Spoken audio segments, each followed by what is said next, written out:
പറഞ്ഞ ലൊക്കേഷൻസ് അങ്ങനെ എല്ലാ സ്ഥലങ്ങളിലേക്കും കുട്ടീൻ്റെ പാരൻസ് ആയിട്ട് കാലടി പോലീസ് സ്റ്റേഷനിലെ ടീം പോയിരുന്നു.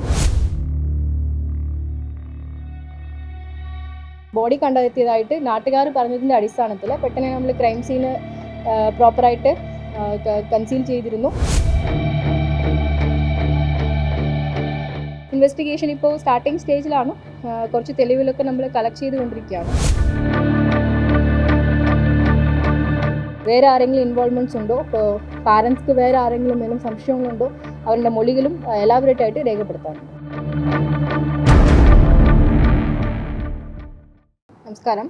Kalady police station crime 1724/25 crime ഒരു 302 മർഡർ കേസിൻ്റെ കേസാണ്. വിക്ടിമിൻ്റെ പേര് ഒരു ചിത്രപ്രിയ. നമുക്ക് 6-ാം തീയതി വൈകിട്ട് കിട്ടിയ ഇൻഫർമേഷനാണ്. എൻ്റെ പാരൻസ് മിസ്സിംഗ് ആയിട്ടെന്ന് പറഞ്ഞ് ഇൻഫർമേഷൻ കിട്ടിയ അടിസ്ഥാനത്തിൽ നമ്മൾ മിസ്സിംഗ് കേസ് രജിസ്റ്റർ ചെയ്തിരുന്നു. പിന്നെ അതിൻ്റെ അടിസ്ഥാനത്തിൽ ഈ പറഞ്ഞ പരിസരങ്ങൾ, ഇവർ പറഞ്ഞ ലൊക്കേഷൻസ് അങ്ങനെ എല്ലാ സ്ഥലങ്ങളിലേക്കും കുട്ടീൻ്റെ പാരൻസ് ആയിട്ട് കാലടി പോലീസ് സ്റ്റേഷനിലെ ടീം പോയിരുന്നു. പിന്നെ അതിനുശേഷം നമുക്ക് കുറച്ച് തെളിവുകളൊക്കെ കിട്ടിയിട്ട് കുറച്ച് നമ്പേഴ്സും കാര്യങ്ങളും കുട്ടീൻ്റെ ഫ്രണ്ട്സ്, കുട്ടീൻ്റെ കൂടെയുള്ള അക്വൈൻറ്റൻസ് അങ്ങനെ എല്ലാവരുടെ ലിസ്റ്റും കാര്യങ്ങളും എടുത്തിട്ട് അവരുടെ ഫോണുകൾ ഡീറ്റെയിൽസും ബാക്കിയുള്ള തെളിവുകളൊക്കെ നമ്മൾ കളക്ട് ചെയ്യാൻ തുടങ്ങിയിരുന്നു. അപ്പോൾ അതിൻ്റെ അടിസ്ഥാനത്തിൽ നമ്മൾ 8-ാം തീയതി ഒരു കുട്ടീൻ്റെ ഫ്രണ്ടിന് പറഞ്ഞ ഒരു 2-3 പേരെ ക്വസ്റ്റ്യൻ ചെയ്തതിൽ ഒരാളെ നമ്മൾ കസ്റ്റഡി എടുത്ത് കാര്യങ്ങളൊക്കെ ചോദിച്ച് കുട്ടീൻ്റെ ലാസ്റ്റ് ലൊക്കേഷനുകളും CCTV ഫുട്ടേജുകളും കുറച്ച് എടുത്തിരുന്നു. അപ്പോൾ അതിൻ്റെ അടിസ്ഥാനത്തിൽ ഇത് എൻക്വയറി ചെയ്ത സമയത്ത് 9-ാം തീയതി ഒരു മലയാത്തൂർ ഭാഗത്ത് ഒരു ബോഡി കണ്ടെത്തിയതായിട്ട് നാട്ടുകാർ പറഞ്ഞതിൻ്റെ അടിസ്ഥാനത്തിൽ പെട്ടെന്ന് നമ്മൾ ക്രൈം സീന് പ്രോപ്പറായിട്ട് കൺസീൽ ചെയ്തിരുന്നു. പിന്നെ പെട്ടെന്ന് സംഭവ സ്ഥലത്തേക്ക് പോയിരുന്നു. അപ്പോൾ അതിൻ്റെ അടിസ്ഥാനത്തിൽ നമ്മൾ ഈ മിസ്സിംഗ് കേസിൽ ആയിരുന്ന വിക്ടിം ചിത്രപ്രിയ ആണോ, അതിന് നമുക്കൊരു ഇനീഷ്യൽ ഫൈൻഡിങ്സിൽ നമുക്കൊരു സംശയം ഉണ്ടായിരുന്നു. അപ്പോൾ അതിൻ്റെ അടിസ്ഥാനത്തിൽ പ്രോപ്പറായിട്ട് സയൻറ്റിഫിക് എക്സാമിനേഷനും പിന്നെ 10-ാം തീയതി നമുക്ക് പോസ്റ്റ്മോർട്ടമും കഴിഞ്ഞിരുന്നു. അപ്പോൾ അതിൻ്റെ അടിസ്ഥാനത്തിൽ നമ്മൾ ലാസ്റ്റായിട്ട് കിട്ടിയ CCTVകളും ബാക്കി തെളിവുകളും നമ്മൾ കളക്ട് ചെയ്തിട്ട് കുട്ടീൻ്റെ ഒരു ഫ്രണ്ട് ആയിരുന്ന ഒരാളെ നമ്മൾ അക്യൂസ്ഡായിട്ട് കുറച്ച് തെളിവുകളും കാര്യങ്ങളും എടുത്തിട്ട് നമ്മൾ അറസ്റ്റ് ചെയ്തിരുന്നു. റിമാൻഡിലാണ്. അപ്പോൾ അതിൻ്റെ അടിസ്ഥാനത്തിൽ കുറച്ചും കൂടി ഇൻവെസ്റ്റിഗേഷൻ ഇപ്പോൾ സ്റ്റാർട്ടിംഗ് സ്റ്റേജിലാണ്.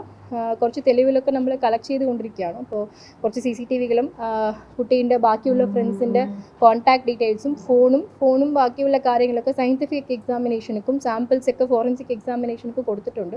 അപ്പോൾ അതിന് വരുന്ന മുറയ്ക്ക് ഈ ഇൻവെസ്റ്റിഗേഷൻ്റെ ഫർദർ എന്താ കാര്യങ്ങളൊക്കെ ഉണ്ട്, വേറെ ആരെങ്കിലും ഇതിൽ ഉൾപ്പെട്ടിട്ടുണ്ടോ, ബാക്കി എന്തെങ്കിലും തെളിവുകളുണ്ടോ എന്നെല്ലാം നോക്കുന്നുണ്ട്. അപ്പോൾ ഇതിൻ്റെ കുട്ടീൻ്റെ ഈ കേസിൻ്റെ മെയിൻ ഇൻവെസ്റ്റിഗേഷൻ ടീമായിട്ട് Kalady police station SHO and ടീമും പ്ലസ് ASP പെരുമ്പാവൂരാണ് ഇതിൻ്റെ മൊത്തം കൈകാര്യങ്ങളും ടീമായിട്ട് രൂപീകരിച്ചിട്ട് എല്ലാ കാര്യങ്ങളും ചെയ്തിരുന്നു. ഇനി ഇതിലെ കുറച്ച് ഇൻവെസ്റ്റിഗേഷൻ്റെ സ്റ്റാർട്ടിംഗ് സ്റ്റേജാണ്. നമുക്ക് കുറച്ചും കൂടി തെളിവുകളൊക്കെ കിട്ടാനുണ്ട്. അത് നമ്മളിപ്പോൾ കളക്ട് ചെയ്തുകൊണ്ടിരിക്കുകയാണ്. ആൻഡ് ഫോർമൽ ഇൻവെസ്റ്റിഗേഷൻ നടന്നുകൊണ്ടിരിക്കുകയാണ്. അപ്പോൾ നമ്മൾ ഫർദർ ഇനി ഇതിൽ അടുത്തുള്ള കാര്യങ്ങൾ വേറെ ആരെങ്കിലും ഇൻവോൾവ്മെൻറ്റ്സ് ഉണ്ടോ, ഇപ്പോൾ പാരൻസ്ക്ക് വേറെ ആരെങ്കിലും മേലും സംശയങ്ങളുണ്ടോ, അവരുടെ മൊഴികളും എലാബറേറ്റായിട്ട് രേഖപ്പെടുത്താറുണ്ട്. ടു ഫൈൻ ഇൻവെസ്റ്റിഗേഷൻ്റെ ആദ്യത്തെ നടന്നിട്ടുണ്ട്. അപ്പോൾ ഇനി കുറച്ചും കൂടി ഫോൺ രേഖകൾ അതായത് വിക്ടിമിൻ്റെ ഫോണും കാര്യങ്ങളൊക്കെ പരിശോധനയ്ക്ക് ഉൾപ്പെടുത്തിയിട്ടുണ്ട്. അപ്പോൾ അതിൻ്റെ തെളിവുകൾ നമുക്ക് കിട്ടുമ്പോഴാണ് എക്സാക്ട് റീസണും കാര്യങ്ങളും നമുക്ക് കിട്ടാനുണ്ടാവും. പോസ്റ്റ്മോർട്ടത്തിൻ്റെ ഫൈൻഡിങ്സിൽ നമുക്ക് കിട്ടിയത് അവിടുത്തെ ഒരു ലാറ്ററൈറ്റ് സ്റ്റോൺ കൊണ്ടുള്ള വയലൻറ്റ് ആക്ടിലാണ് മരണപ്പെട്ടതായിട്ട് നമുക്ക് ഇൻഫർമേഷൻ കിട്ടിയിട്ടുണ്ട്.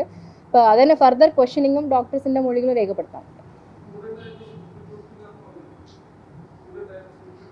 കൂടെ ഉണ്ടായിരുന്ന ഒരു സുഹൃത്തിയാണ്. നമുക്ക് ലാസ്റ്റ് കിട്ടിയ തെളിവിൻ്റെ അടിസ്ഥാനത്തിൽ നമ്മൾ അക്യൂസ്ഡ് ബാക്കി ഡീറ്റെയിൽസിലൊക്കെ കിട്ടി. അതിൽ നമ്മൾ അറസ്റ്റ് ചെയ്തിട്ടുണ്ട്. അവരെ നമ്മൾ റിമാൻഡിലും ആക്കിയിട്ടുണ്ട്. കസ്റ്റഡി എടുത്തിട്ട് ഫർദർ ക്വസ്റ്റ്യനിങ് ചെയ്യാനുണ്ട്. നമ്മുടെ തെളിവുകൾ ഇതുവരെ ഉള്ള പ്രകാരം ഒരു ആൺകുട്ടിയാണ് നമ്മൾ എടുത്തിട്ടുള്ളത്. ബാക്കി കാര്യങ്ങൾ നമുക്ക് ഫർദർ ഇൻവെസ്റ്റിഗേഷൻ പോകുന്ന മുറയ്ക്കാണ് നോക്കാൻ പറ്റും. Thank you.